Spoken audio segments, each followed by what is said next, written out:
Hello everybody. Today in this session we are going to see something about new product development.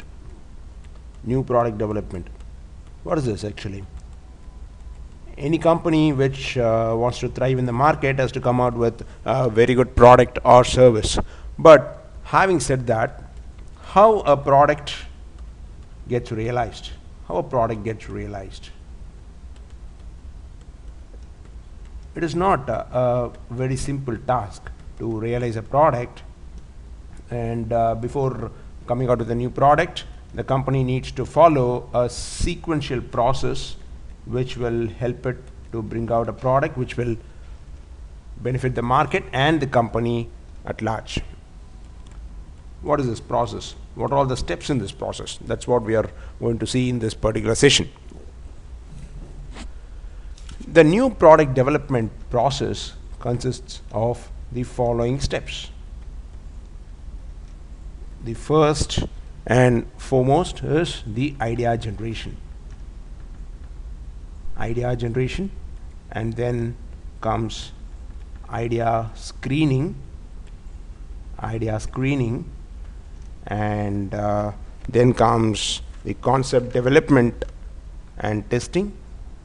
Concept development and testing. Concept development and testing. And then the fourth step is the marketing strategy development. Marketing strategy development, which is very important as far as any company is concerned. And then comes the business analysis. And the sixth process is market testing,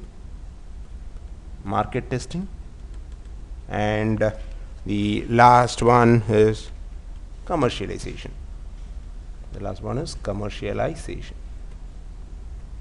So these are all the steps which is involved in NPD process. Maybe we can draw it as a block diagram, in which the first stage will be the idea generation, then comes idea screening, and then comes concept development and testing, then strategy development, then business analysis,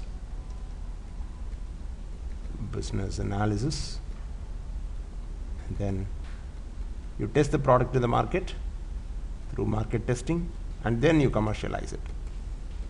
After doing market testing, you just commercialize the product and make profits. Commercialize. Now let us see in detail about these 7 steps in the next slide. The first step is idea generation. What is this idea generation? It is the first step towards the development of a product. Here, innovation is going to be the key point in idea generation for any product. Innovation is the key here. And it is also known as a fuzzy front end concept. It is a fuzzy front end concept, and it gives the highest leverage point for a firm. And when you talk about idea generation, it is not that idea generation has to come from any particular individual. It can come from any stakeholder, like from the CEO till the suppliers even. And the major point in idea generation is that idea generation can be created using brainstorming sessions in which people are asked to give their own ideas, and these ideas are then filtered to get the exact idea which will suit the business and which will reap profits for the firm. when you talk about brainstorming, there are two different types. That is the individual and group brainstorming. What is this all about? Individual brainstorming is the process in which people are asked about their own ideas individually, and in a group brainstorming session, a group is formed, a sort of group discussion happens, and people come out with different ideas on the same table. The most important thing to note here is individual brainstorming is more advantageous to group brainstorming, because when you do individual brainstorming, the ideas are clearly visible, and there is no shortage of ideas which comes out from each and every individual. Whereas in group brainstorming, what happens is, if a person A gives one particular suggestion, immediately person B might negate it, causing the group to falter on giving good ideas and ends up in a confusion. So in any product development process, individual brainstorming is a preferred methodology to generate good ideas which will contribute to the success of the business. And how can you do this? You can do it using a review of previous ideas which have been successful for the company and the market, and in this particular criteria, even customer feedback can be taken to generate more ideas. While doing this idea generation process, the most important thing to keep in mind is to avoid getting confused with ideas which will not suit the market. Now, having seen about the idea generation, the next process in this whole set is idea screening. What is this idea screening? What is it all about?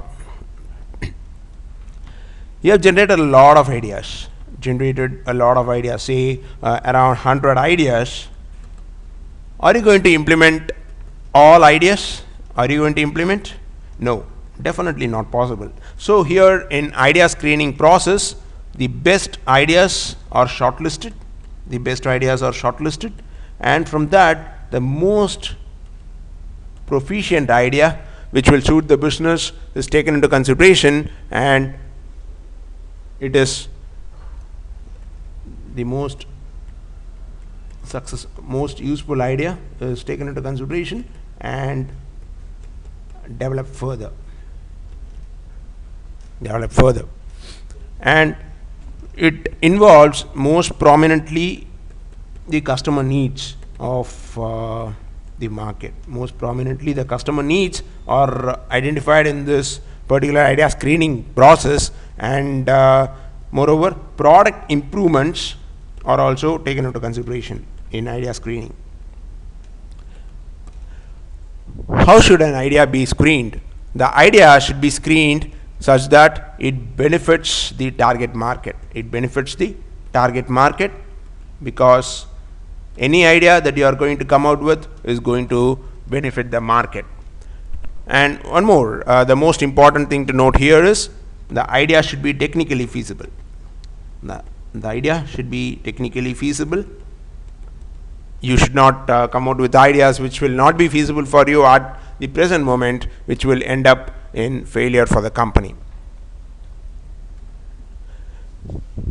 When you talk about idea screening, it also involves research and development, and it should be within the scope of the R&D team of any company which is coming out with the idea.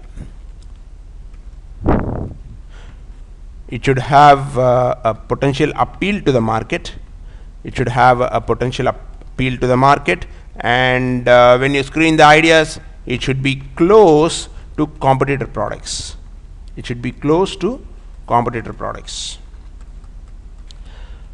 What do you mean by closeness to competitor products? When you mean closeness to competitor products, it means you are going to enter into a competition with the other firms in the industry, and the idea should make you stand among the best in the industry. It should not put you in a backward integration mode, so that your product appeals to the market and you get profits from that.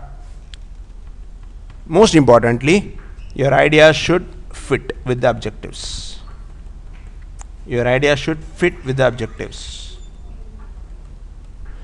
And like you had a market potential for your idea, you should also have a marketing potential. What is the difference here? Your idea should be such that you can easily market it to any individual or the target market in a most efficient manner. In order to do this, you can do a SWOT analysis, which is the best method to identify the strengths, weaknesses, opportunities, and threats of any idea that you are going to consider in your idea screening process. Okay, now the idea has been screened and you have selected the best idea which will suit your business. Now what is the next step? The next step is concept development. Concept development and testing of it.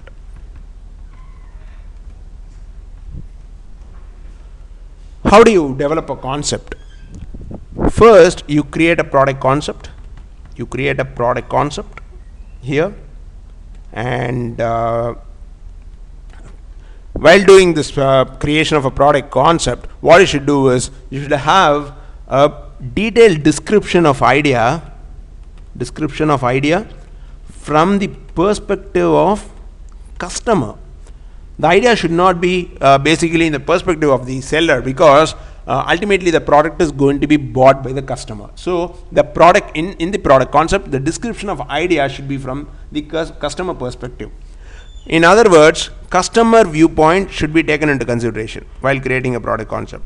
Viewpoint of the customer is very important, because the customer is the king in any business. Do your sums carefully. What do you mean by this? Do your sums carefully.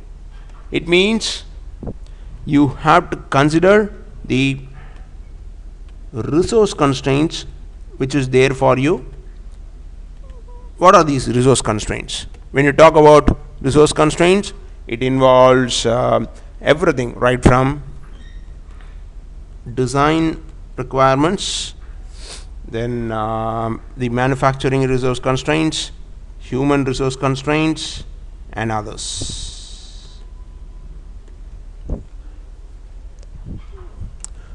While considering these constraints as part of your concept development method, you should be very careful about knocking off irregular constraints, which will help you knock off irregular constraints, which will not help you in your business.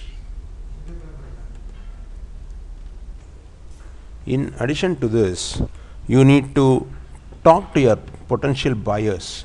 Talk to potential buyers in the sense, because the buyers are going to be the people who are going to give you money for the goods that they are going to buy. So this becomes very important to talk to the potential buyers for any product or service. This will help the marketer or the source to determine what the buyer thinks.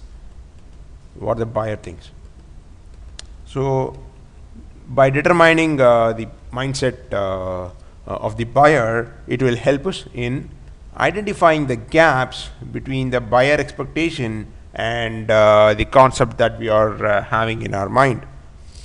For doing this, we can carry out focus groups or surveys as efficient methodologies to talk to the potential buyers, get their opinions about the concept which is going to be tested, and by doing this, you'll be able to refine the target market which you had already set. This will help you to concentrate the buyer target in a more efficient manner. And one of the most important thing in present world is intellectual property. You have to make sure that you examine the intellectual property issues that arise with companies. We talk about the IP issues. The most important thing which you need to do is to find out if the conceived idea is patented by some other marketer or any other firm is patented, because when you override the patents, you will be subject to legal punishments. And when you talk about the idea may be a combination of sub-ideas. So the IP issues, as far as sub-ideas are concerned, also come into picture. So you have to consider how they are recognized, and at the same time you have to protect your idea. In other words, if there are a lot of sub-ideas from different people which you get, but your core idea should be protected from getting leaked, and this will help you to make your idea stay with you and to make you efficiently sell your idea for good profits. Now, after examining the IP issues, you have to identify the features which you intend to give in the product. How you do this? You have to list the features based on proposed product benefits from highest to the lowest. This will help you to segregate and target the market in a more efficient manner and bring more profits to your company. The next process now is marketing strategy development. You have developed a concept now, but without a strategy nothing will work out, because strategies are very important for any business to sustain in a competitive environment. When you talk about marketing strategy development, you have to keep in mind about the costs involved in the different steps in the process, the feasibility of the entire process. The feasibility of the entire process has to be taken into account, because even if one step is not feasible enough, then it will result in the whole process getting a massive failure. So the feasibility of the entire process has to be taken into account. Then you have to see about the segments and the target market which you are concentrating, because your segments may be of different types. You have to make your strategies suit to the segments individually. If they, for example, if you are going to target both the old and young people, you can have a strategy for these two segments which are different from each other, which will help you to identify and efficiently make your marketing strategies work perfectly. Having talked about the strategy development, the next process is the most important, that is the business analysis. All these steps which we are mentioning in this particular process is to do a good business. So this new product development process should coincide with the business and the proposed objective of the business. For that, you have to forecast the profits which you intend to make. Forecast the profits that you intend to make from bringing out this particular new product.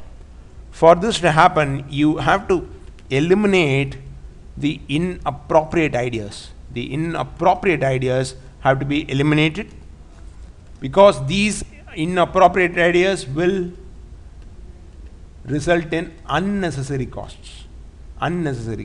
Because if the idea is really inappropriate, you seem to spend a lot on that particular idea, which will not reap you any result.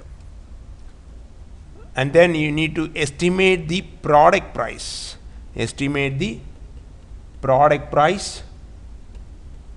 Because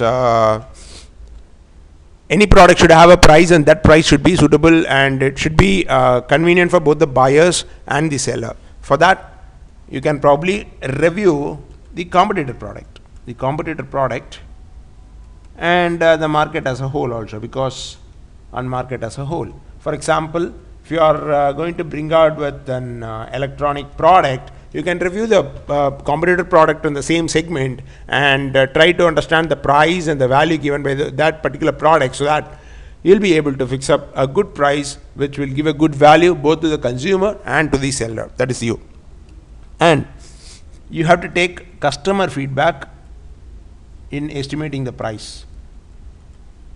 customer feedback into consideration, because it is the customer who is going to ultimately buy your product. It's not that if the customer is going to tell you have to sell a particular product for say 50 rupees, it is not that you have to sell it for 50 rupees, but you can take several feedbacks like that and come out with a consensus about the price which can be given to the particular product which you are bringing out to the market.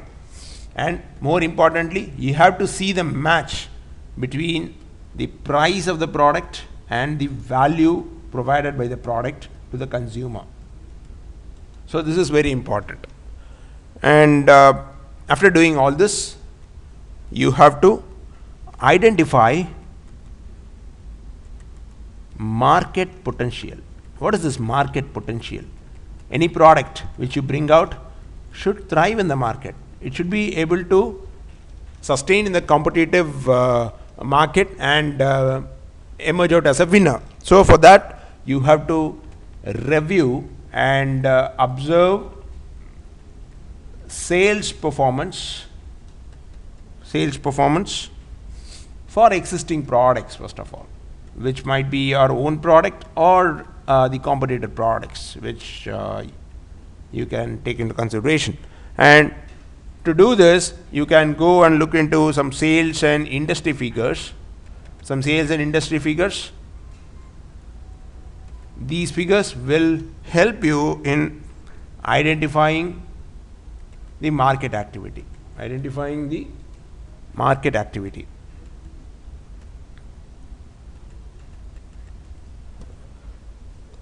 Having identified the market potential for the product, the next most important thing which you must do is to forecast sales volume. You are bringing out a product. Now you have to forecast how much volume of the product you need to sell to make a substantial profit for the company. For that, this can be done based on the research done on customer needs, size, and the market which you have for the particular product.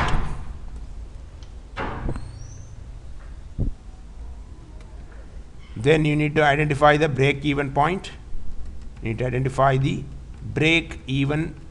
Because what is the break-even point? The break-even point is the point in which the amount you sell equals or covers your fixed costs.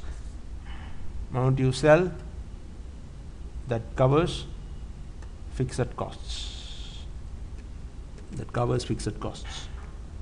Now, having identified the break-even point, you have to determine minimum sale price, because you need to give some discounts as part of your promotional activities, but it should be based on the returns that you project based on discounted price.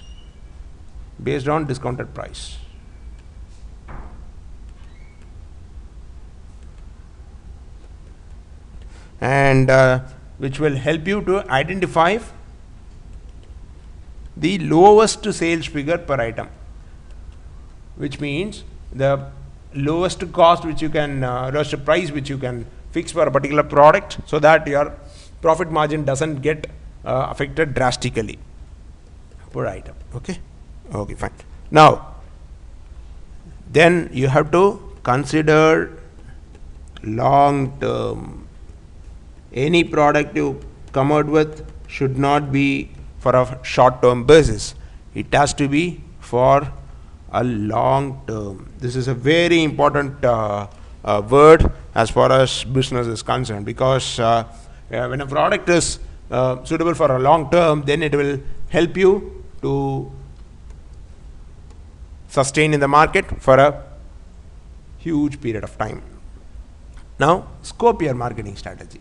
Now, this is the final thing. Scope your marketing strategy. Because what do you mean by scope your marketing strategy? The strategy has to cover a huge scope. It should not be of limited scope. It should cover a huge scope. It should enable you to get better returns at optimal cost. Incurred to you. Now, The next step in this is market testing. Market testing of the product. When you talk about market testing, it is one of the most rewarding phase of NPD. I mean, new product development, because it allows to bring the product to life and test in the market. So this is very important as far as the testing process is concerned. For this to happen efficiently, you can put someone in charge, because when you're not having people who is in charge of a particular process, then the process will not be efficient. So you can have a team member who can have a strong management skill in projects, so that he'll be able to come out with good testing methodologies through his skills. And you can also consult some experts in different fields, like maybe you can have designers for design processes and consultants for processes which you don't have enough expertise. Now, after doing this, you can commission a mock-up of the product. Which helps you to determine how to package, brand and market the product in the particular market segment. And you can even test the look and feel of the project. So this is what as market testing is concerned. Now, you can test the product in action. Which means you have to simulate the product in exact situations. Suppose you want to introduce a product to a market which is full of youngsters. You have to simulate the product in exact locations and exact market conditions, which will help you to identify the characteristics, and attributes in particular market. And through this you can make the improvements. Having done all this, the final process is to commercialize. This is the last phase in NPD process, commercialization. Once you do all this, this commercialization becomes more successful. Thank you. In the next session, we'll just see a lot about another interesting topic. Till then, bye. Have a nice day.